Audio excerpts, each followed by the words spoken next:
Hi there, I'm Tony Storm, and welcome to Killer Confessions. On a warm and drizzly July evening in 2024, a man carrying a crossbow concealed beneath a white sheet exited a family home on Ashland Close in the leafy town of Bushey in Hertfordshire. Over the previous 5 hours, this man had enacted a meticulously planned massacre of 3 female members of the same family. His horrific actions had been mapped out for weeks.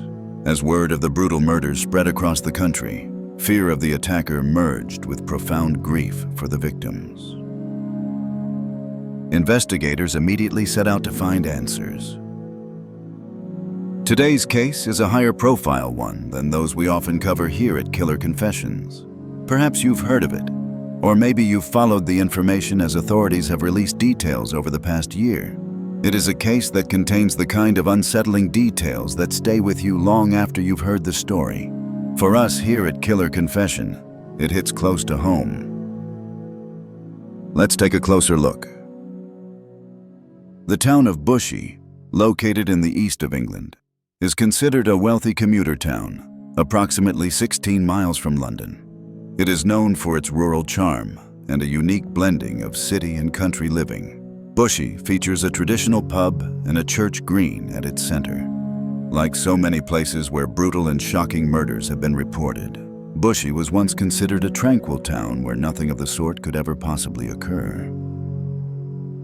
That perception shattered on the evening of July 9th, 2024. At precisely 6:58 p.m., 28-year-old Hannah Hunt placed an emergency call using her mother's cell phone. She was at her home in Bushey, which she shared with her parents, Carol and John, as well as one of her sisters, 25-year-old Louise. She bravely told the operator that a man was inside the house, stating, "He shot us."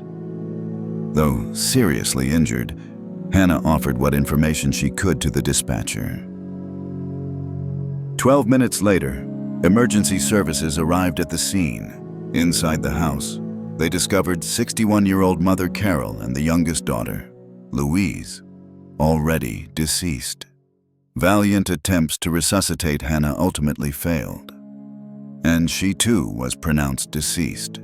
Both daughters died from crossbow bolt injuries, while Carol had been tragically stabbed to death. 2 members of the family, Father John and a third daughter, Amy, were the only survivors of the attack. They were not present at the house at the time of the horrific incident. The murderer fled the scene before the police arrived. Neighbors recalled the terrifying chaos. "Go inside there because there might be a man on the loose there with a crossbow." So we all went upstairs and kept on popping our head like most of the neighbors there through the windows kind of thing there. So, a bit of window watching. The experience was deeply unnerving. Residents described being very anxious, on edge all night, and unable to sleep due to a flood of blue lights, helicopters, sirens everywhere. The quiet residential area had never witnessed anything of this magnitude, certainly not a crossbow. As news of the killing spread from the quiet streets of Bushey to the national media, many already horrified viewers were further devastated to learn that the victims were family members of a familiar public figure, BBC racing commentator, John Hunt. John was covering a horse racing event miles away when his wife and daughters were brutally murdered. The last text he received from them came from Louise's phone at 5:52 p.m. and simply asked, "What time are you home?" John replied that he would unfortunately be late, explaining, "Saturday races have a later start than usual," before adding, "Everything okay, sweetness." Only later would the heartbroken husband and father learn that this last message was received not by his youngest daughter, but rather by her killer. The Hunt family was extremely well liked in the community. They were also a remarkably close household, with 2 daughters in their 20s still happily living at home. They even regularly vacationed together as a family. Both young women had launched their own successful careers. Hannah had established herself as a talented beautician, initially working at a local anti-aging clinic before successfully launching her own business. She was in a long-term, committed relationship with a man named Alex Klein. Louise had set up a small pod in the family's back garden where she ran Groom and Glow, a popular dog grooming service. Friends spoke of their profound shock and grief, also remembering the wonderful people that Louise, Hannah, and Carol truly were. They described them as one of the loveliest persons, loveliest girl I've knew, always had a smile and very positive and hardworking. So genuinely, a really sweet person, just a lovely girl. I just can't believe it's happened. It's, like I say, it's a thing nightmares are made of. She was the nicest, kindest, sweetest person that you could ever meet. Beautiful, beautiful person. The hours and days after the murders grew incredibly tense, not just in Bushey, but across London, where officers with firearms were strategically dispersed in search teams at targeted locations throughout the city. Their primary aim was to locate the killer, who was still armed with a dangerous crossbow. Though the suspect had managed to escape before emergency services arrived, law enforcement nonetheless knew exactly who they were looking for.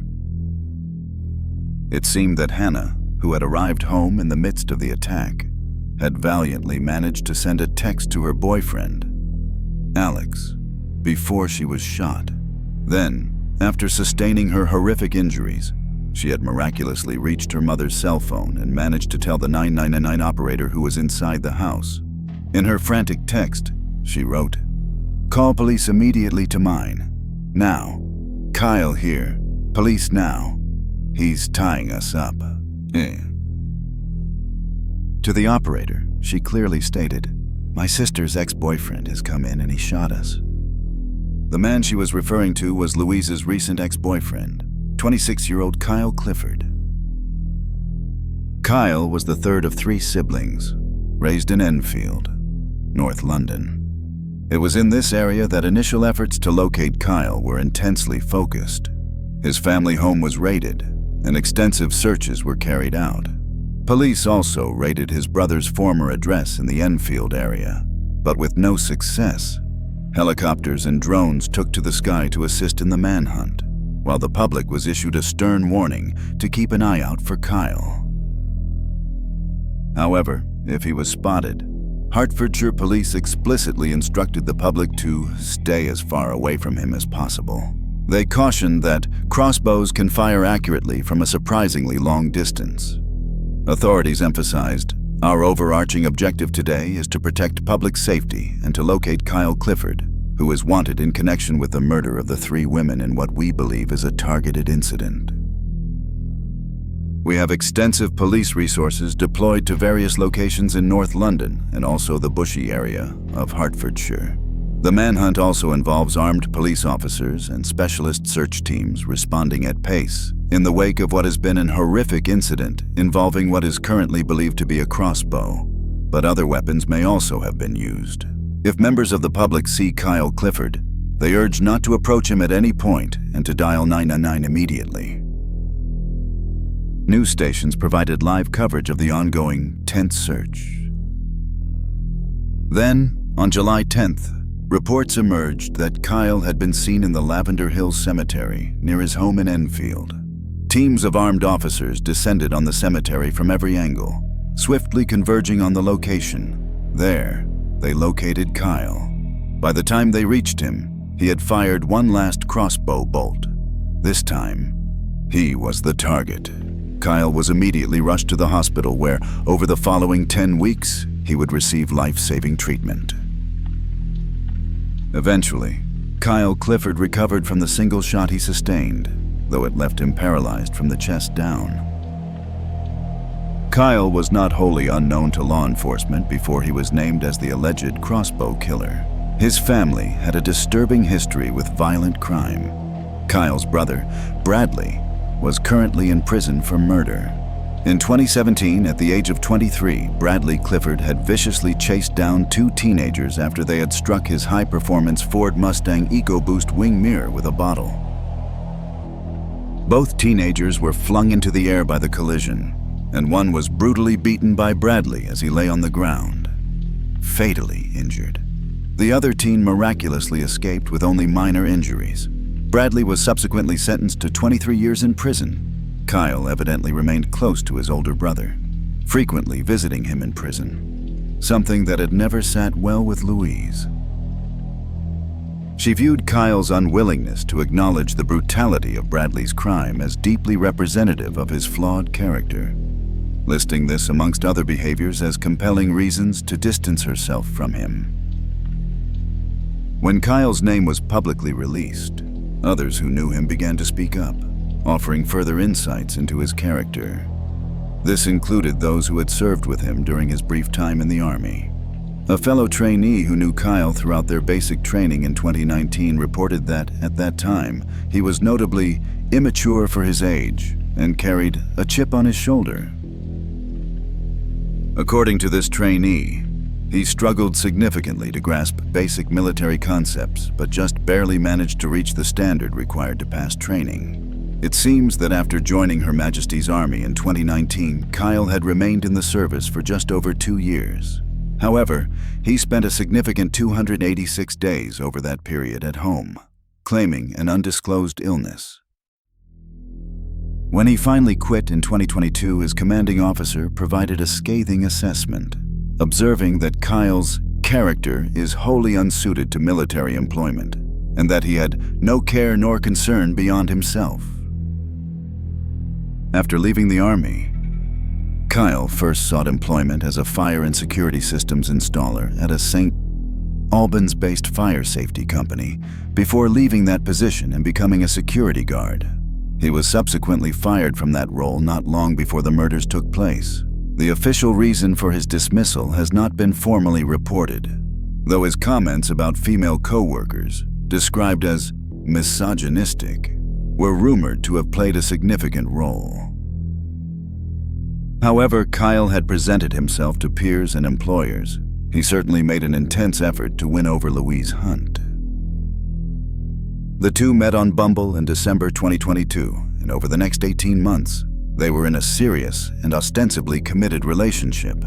Unbeknownst to Louise, during this very same period, Kyle also secretly carried on romantic relationships with 2 other women whom he had connected with through his previous jobs. The Hunts were initially said to have welcomed Kyle with open arms, extending their hospitality. Secretly, however, friends reported that no one in the family was genuinely a fan of Louise's choice of partner. They described him as both arrogant and odd, yet he was still welcomed into their family life. Kyle joined them on family vacations, creating an illusion of normalcy. He even spent days with them celebrating Christmas 2023 in the warm embrace of the family home. The eventual breakup came in late June, after the couple attended a wedding for a member of Kyle's family in the north of England. After traveling for hours to attend the event, Kyle brazenly boasted to Louise in front of other guests that he had slept with some of the other attendees, a cruel and public act of humiliation. She later wrote to him that she found his treatment of her belittling and deeply embarrassing.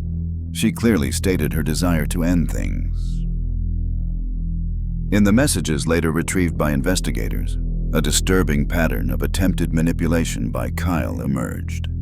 After Louise first expressed her discontent with the relationship, Kyle was initially defiant, angrily pushing back at her and claiming that she was always making him the bad guy. When she did not back down from her decision, he feigned indifference, suggesting that if she didn't like the way he acted or who he was as a person, then so what? It was her loss. Then, when that tactic also failed to bring her around, he resorted to begging, claiming he could not imagine his life without her, that he thought she would be his future wife, and that he would do anything for her. Louise, after a year and a half of what friends depicted as a controlling and unhealthy romance, bravely stuck to her guns and called it quits for good. Her final text to Kyle was a clear and definitive message. "I'm sorry, Kyle, but I can't continue with what we have. I feel like it's been broken and I can't ignore how I've been feeling or made to feel in our relationship over the course of the year. I just feel right now I owe it to myself to take some space and walk away from my own sanity and health. I never want there to be anything nasty between us, ever. Take care of yourself, always, please.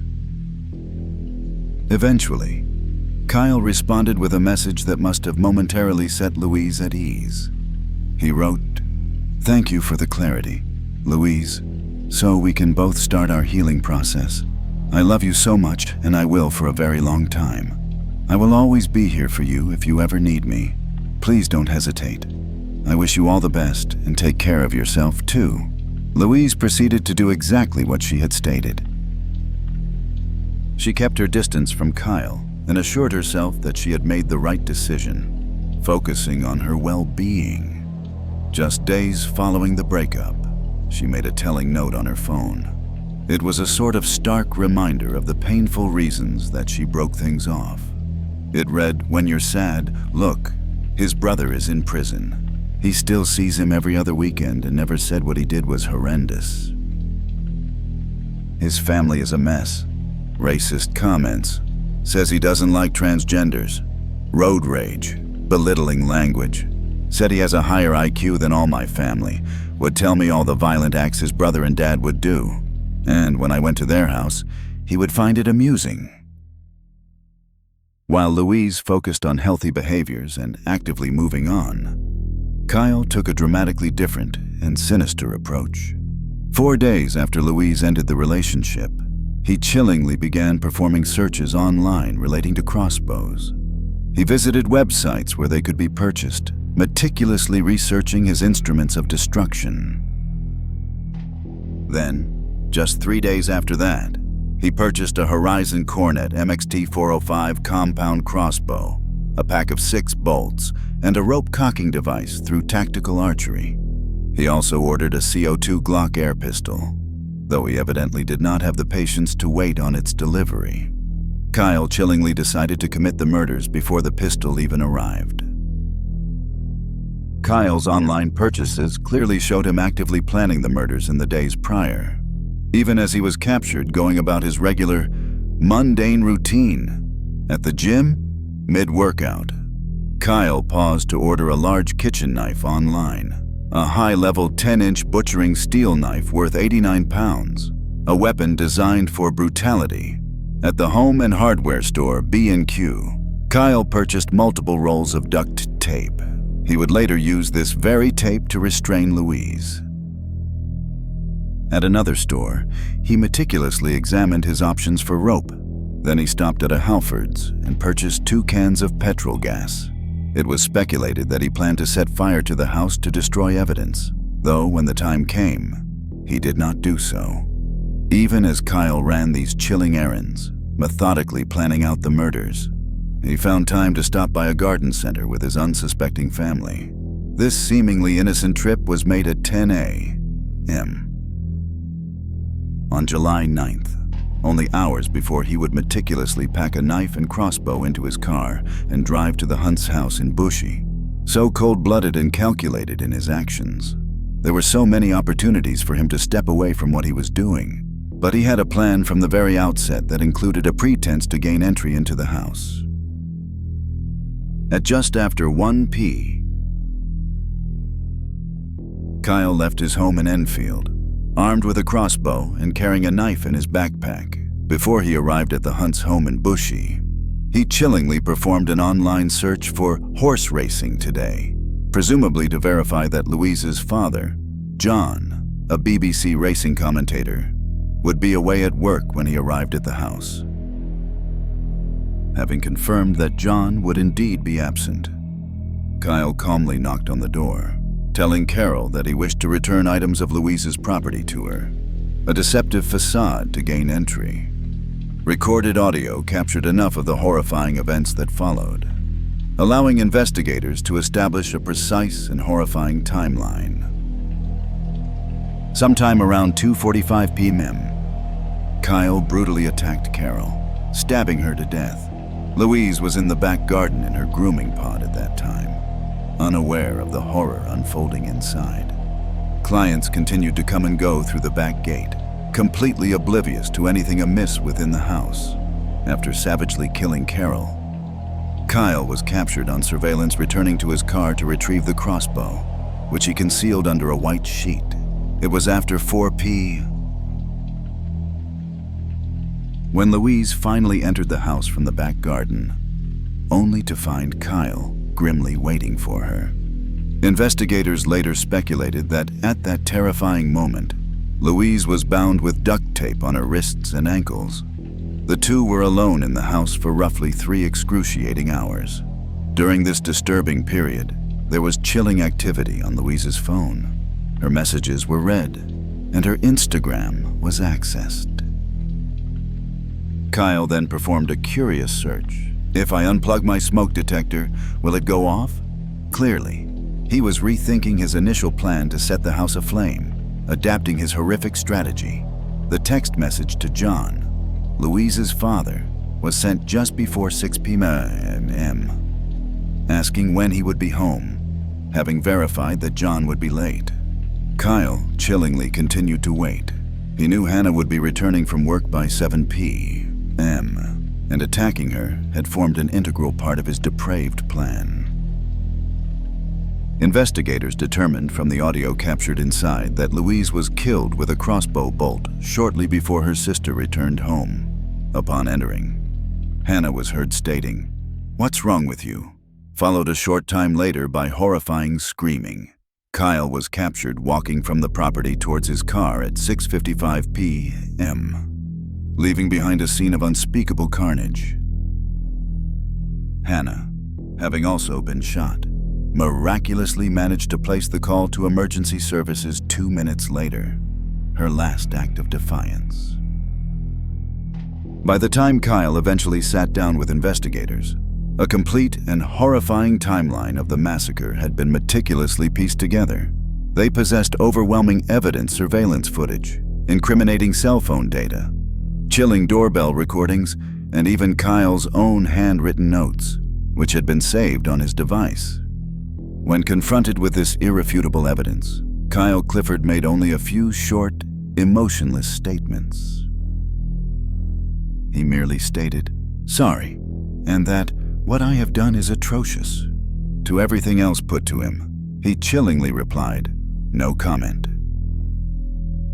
During his interrogation, he was asked, "Do you accept, Kyle, that based on the evidence, that this is a premeditated murder of 3 people? Do you accept that you have meticulously planned this murder from the moment that you split up, Louise? From the moment that she sent you that text message at the end of June, you began to plan her murder?" Kyle's only response was, "No comment." On his phone, investigators made another disturbing discovery, a letter written by Kyle and addressed to his family. It was morbidly divided into parts, each one dedicated to a different family member. Its tone was one of profound self-pity, completely devoid of remorse for his victims. It was sickeningly clear that Kyle viewed himself as the ultimate victim in this tragedy. The letter read, in part, "Please don't think of this as me throwing my life away. I've lived, and I am grateful for everything and everyone that has been a part of it. It is now my time to leave and be at peace, as this is what I ultimately want. I know you will all have so many questions and wish you could have done something different to prevent this. However, none of you have failed, and there is simply nothing any of you could have done. This is my decision to just be at peace. You all have to take care of each other and speak to each other, as that will be the best thing for you all.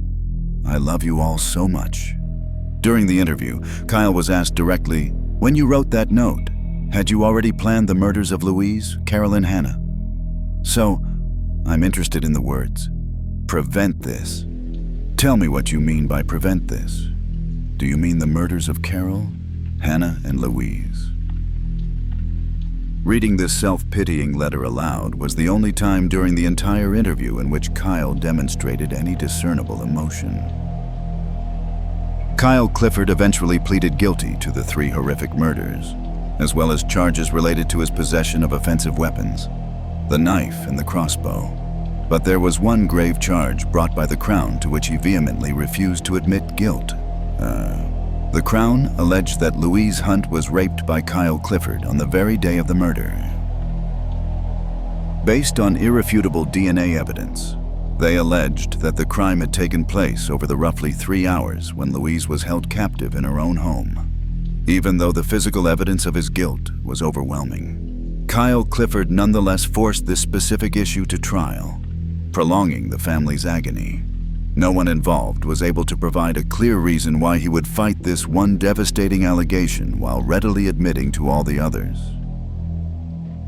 It was speculated, however, that this was Kyle's final, desperate bid to assert any lingering form of control over his utterly hopeless situation.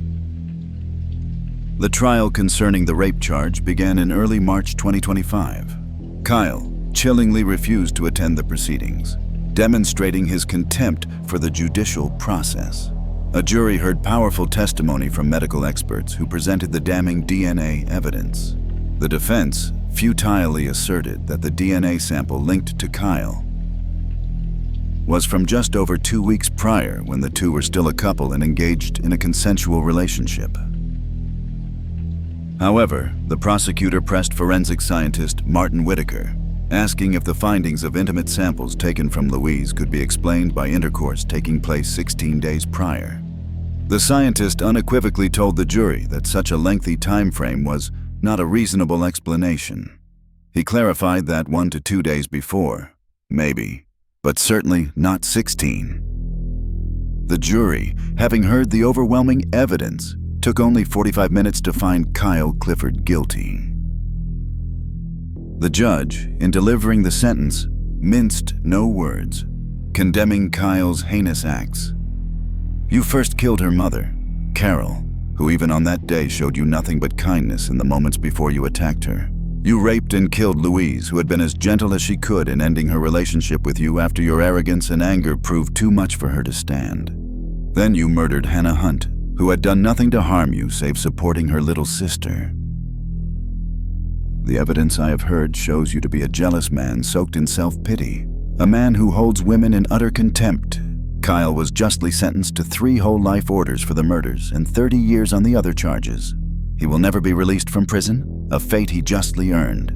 John Hunt, the grieving father and husband, offered a powerful and incredibly moving victim impact statement, articulating his profound grief and seething anger.